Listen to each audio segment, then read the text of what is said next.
अगले चैप्टर भारत में राष्ट्रवाद की उदय का कारण, इसमें देखते हैं, इसमें खूब सारे प्रश्न हैं तो इनको भी हम हल करते हैं। जल्दी जल्दी कर रहा हूँ मैं, आपने एक बार इस वीडियो को देख के चले जाना।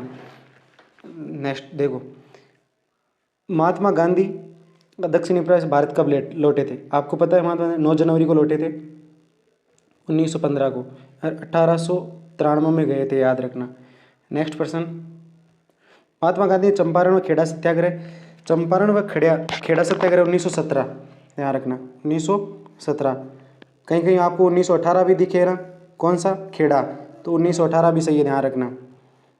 नेक्स्ट, जलियांवाला बाग हत्याकांड कब हुआ था? 13 अप्रैल 1919 को हुआ था। नेक्स्ट प्रश्न, खिलाफत कमेटी का गठन किसके द्वारा किया गया था? याद रखना, शौकत अली और मोहम्मद अली, इन दोनों के नेतृत्व में था। नेक्स्ट, कांग्रेस के किस अधिवेशन में असहयोग आंदोलन शुरू होने की स्वीकृति प्रदान की थी? नागपुर अधिवेशन, याद रखना, वेरी वेरी इंपॉर्टेंट, 1920।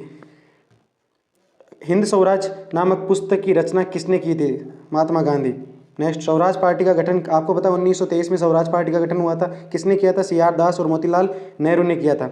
नेक्स्ट प्रश्न है, कांग्रेस के किस अधिवेशन में पूर्ण स्वराज की मांग हुई थी? आपको पता है लाहौर अधिवेशन 1929 में हुआ था, और आपको पता है 26 जनवरी, इसी में कहा गया 26 जनवरी 1930 को हम स्वतंत्रता दिवस मनाएंगे, और आपको पता है ये स्वतंत्रता दिवस लाहौर में मनाया था, किस नदी के किनारे? रावी नदी के किनारे, ये भी याद रखना।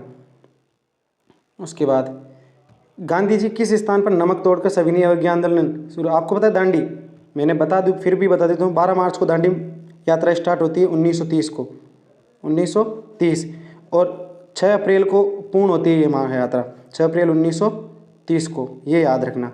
कहाँ से? साबरमती से लेकर, आपको पता है दांडी के बीच में हुए थे, 240 किलोमीटर, हर रोज़ 10 मील चलते थे। कुल सदस्य कितने थे? 78 थे, याद रखना है ना, जल्दी जल्दी करा रहा हूँ मैं, ध्यान रखना। वंदे मातरम गीत, वंदे मातरम गीत बंकिम चंद्र चट्टोपाध्याय द्वारा लिखा गया था, याद रखना। भारत माता की, याद रखना, भारत माता की विख्यात छवि को रविंद्रनाथ टैगोर के द्वारा चित्रित किया गया था। नेक्स्ट देखना, महात्मा गांधी ने अछूतों को हरिजन कहकर पुकारा था, ये भी याद रखना। दूसरा गोलमेज सम्मेलन 1932, देखो ये गलत है, पहला हुआ था 1930 में गोलमेज सम्मेलन, दूसरा 1931 में हुआ था, ध्यान रखना, और तीसरा 1932 में हुआ था, 1932 में हुआ था। इसमें दूसरा पूछा गया, तो यहाँ पर ये आंसर गलत लिखा हुआ है, याद रखना 1931 में। इसी में गांधी जी है ना लंदन गए थे दूसरे गोलमेज सम्मेलन में, और तीनों गोलमेज सम्मेलन भाग लेने वाले कौन थे? अम्बेडकर साहब थे। नेक्स्ट, आपको पता है 5 फरवरी 1922 को चोरा चोरी कांड हुआ था ना, घटना के बाद चोरा चोरी घटना के बाद गांधी जी ने असहयोग आंदोलन वापस ले लिया था, और आपको पता है 12 फरवरी को असहयोग आंदोलन वापस लिया था 1922 को, ये भी याद रखना। नेक्स्ट प्रश्न है, ये भी इंपॉर्टेंट है, देखो, गांधी जी ने अपनी 11 सूत्री मांगी किस वायसराय को? इरविन को। साइमन कमीशन का विरोध का क्या कारण था? इसमें कोई भी एक भी भारतीय सदस्य नहीं थे, सातों के सातों कौन थे? अंग्रेज थे। 3 फरवरी 1928 को ये भारत आया था, याद रखना। साइमन गो बैक के नारे लगाए थे लाहौर में, किसने? लाला लाजपत राय ने, और लाला लाजपत राय लाठी चार्ज के कारण उनकी क्या हो गई थी? 28 दिन बाद में उनकी डेथ हो गई थी, ये आपको मैं पढ़ा चुका हूँ सब। नेक्स्ट प्रश्न देखो, चोरा चोरी कांड कब घटित हुआ था, कहाँ हुआ था? ये याद रखना, 5 फरवरी 1922 को हुआ था, गोरखपुर में हुआ था। 22 पुलिसकर्मी इसमें मारे गए थे। किस एक्ट के तहत चाय के बागानों में काम करने वाले मजदूर को बागान से बाहर निकालने की इजाज़त नहीं थी? इनलैंड इमिग्रेशन एक्ट था, यह याद रखना। नेक्स्ट, असहयोग आंदोलन के दौरान किस स्थान पर गोरिल्ला आंदोलन चलाया गया था? ध्यान रखना, आंध्र प्रदेश की गुड्डेम की पहाड़ियों पर, ये इंपॉर्टेंट है, ध्यान रखना थोड़ा सा। अगला, सत्याग्रह से आप क्या समझते हो? सत्याग्रह का देखो, मैंने बताया था सत्य की शक्ति पर आग्रह, अर्थात यदि आपका उद्देश्य सच्चा है तो अन्याय का प्रतिरोध करने के लिए आपको किसी शारीरिक बल की आवश्यकता नहीं हो। सत्याग्रही केवल अहिंसा के सारे अपने संघर्ष में सफल हो सकते हैं, यानी किसी भी प्रकार की हिंसा नहीं करना और सत्य के साथ अड़िग रहना, अटूट प्रेम होना। इसका भारतीयों द्वारा रोलेट एक्ट का विरोध क्यों किया गया था? देखो, रोलेट एक्ट आपको पता है 1919 में आया था, जिसका विरोध किया था पंजाब में डॉक्टर सैफुद्दीन किचलू और सत्यपाल मलिक ने, तो वो ये याद रखना। देखो, विरोध, इस एक्ट के तहत सरकार को राजनीतिक गतिविधियों को कुचलने और राजनीतिक कैदियों को 2 साल तक बिना मुकदमा चलाए जेल में बंद रखने का अधिकार था। नेक्स्ट देखो, गांधी जी के असहयोग आंदोलन वापस लेने का निर्णय क्यों किया था? देखो, फरवरी 1922 में उग्र भीड़ ने गोरखपुर के चोरा चोरी नामक स्थान पर एक पुलिस स्टेशन को आग लगा दी, जिसके तहत कई पुलिसकर्मी जलकर मर गए थे। अतः गांधी जी ने आंदोलन को अहिंसक होता देखकर इसे बंद कर दिया था।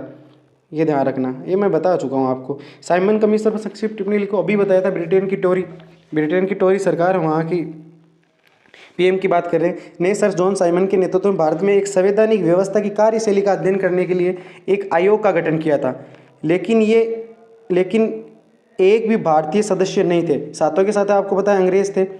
इसे साइमन कमीशन वापस जाओ के नारों लगाए थे। आपको पता है सबसे ज़्यादा विरोध इसका लाहौर में लाला जी ने किया था, से इसका विरोध किया गया था। बस नेक्स्ट, यहाँ से निबंधात्मक प्रश्न आने की सबसे ज़्यादा संभावना है। मैं फिर कह रहा हूँ आपको,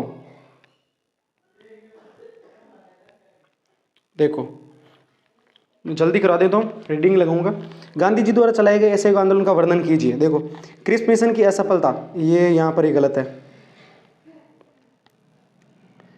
ये भारत छोड़ो आंदोलन है, यहाँ पर ध्यान रखना। यहाँ पर असहयोग की जगह ध्यान रखना, गलत मिसप्रिंट है इसमें। यहाँ पर क्विट इंडिया मूवमेंट है, भारत छोड़ो आंदोलन।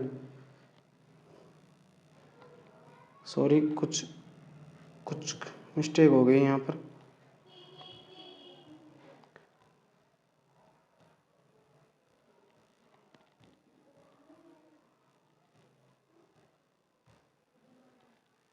देखो, हम बात कर रहे हैं किसकी, भारत छोड़ो आंदोलन की।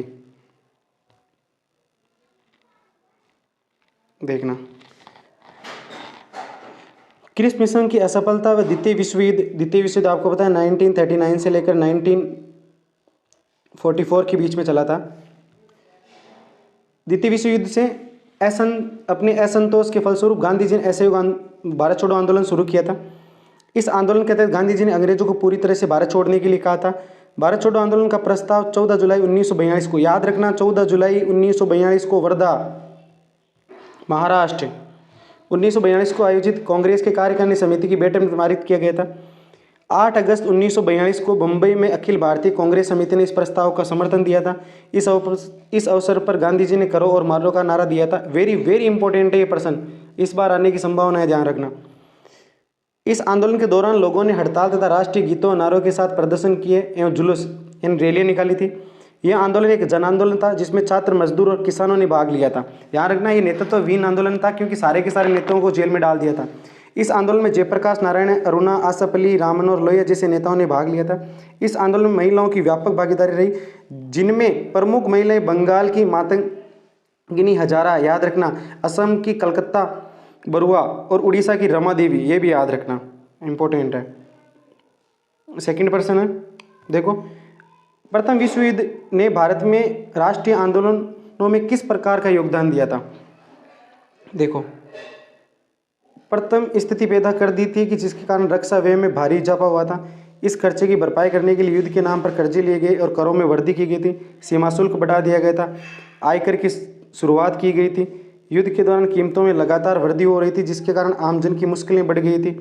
गाँव में सिपाहियों को जबरन भर्ती की गई थी, जिसके कारण ग्रामीण इलाकों में काफ़ी गुस्सा था, ये भी ध्यान रखना। देश के बहुत सारे हिस्सों में फसलें खराब हो गई थी, जिसके कारण खाद्यान्नों का अभाव हो गया था, फिर भी टैक्स लिया जा रहा था। फ्लू की बीमारी, दुर्भिक्ष के कारण यानी अकाल के कारण लाखों लोग मारे गए थे। और आपको शायद पता होना चाहिए, ये भयंकर अकाल पड़ा था उस समय। लोगों की उम्मीद थी कि युद्ध समाप्ति के बाद उनकी मुसीबतें कम हो जाएगी, लेकिन ऐसा नहीं हुआ था। इन सब कारणों ने भारत में राष्ट्रीय आंदोलन में योगदान दिया था। देखो, नेक्स्ट प्रश्न है, ये भी आने की संभावना है। सविनय अवज्ञा आंदोलन का विस्तारपूर्ण वर्णन कीजिए। मैं अभी कह रहा हूँ, ये प्रश्न तो आप बिल्कुल ही पढ़ के ही जाना। देखो, मैं एक बार रीडिंग लगा देता हूँ। ये आंदोलन 1930 को प्रारंभ, आपको पता है मैंने बताया था, दांडी मार्च यात्रा स्टार्ट, उसके बाद में आंदोलन प्रारंभ हो गया। 1928 में साइमन कमीशन भारत आया, जिसने भारतीयों के विरोध के बावजूद ही अपनी रिपोर्ट पेश कर दी, जिससे भारतीयों में असंतोष फैल गया था। आपको पता है, इस असंतोष के कारण ही आप लंदन में गोलमेज राउंड टेबल कॉन्फ्रेंस हुई थी। यह आंदोलन गांधी जी की दांडी यात्रा से प्रारंभ हुआ था, जिसके तहत नमक बनाकर कानून तोड़ने का निश्चय किया था। गांधी जी ने 12 मार्च 1930 को अपने 78 विश्वस्त वॉलंटियरों के साथ नमक यात्रा शुरू की थी। गांधी जी 24 दिन तक रोज़ 10 मील का सफ़र किया था और 6 अप्रैल को दांडी पहुंचकर नमक कानून का उल्लंघन किया था। यहाँ से सविनय अवज्ञा ने देश भर में फैल गया। अनेक स्थानों पर लोगों ने सरकारी कानूनों का उल्लंघन किया। सरकार ने आंदोलन को दबाने के लिए दमन चक्र प्रारंभ किया। गांधी जी सहित अनेक नेताओं को जेल में डाल दिया गया था। अंततः गांधी जी और वायसराय इरविन के मध्य समझौता हुआ था और गांधी जी ने सविनय अवज्ञा आंदोलन बंद कर दूसरे गोलमेज सम्मेलन के भाग लेने के लिए चले गए थे। ये पूरी डिटेल से मैं आपको सब बता चुका हूँ, याद रखना। तो ये 2 पार्ट हो गए अपने। चलो।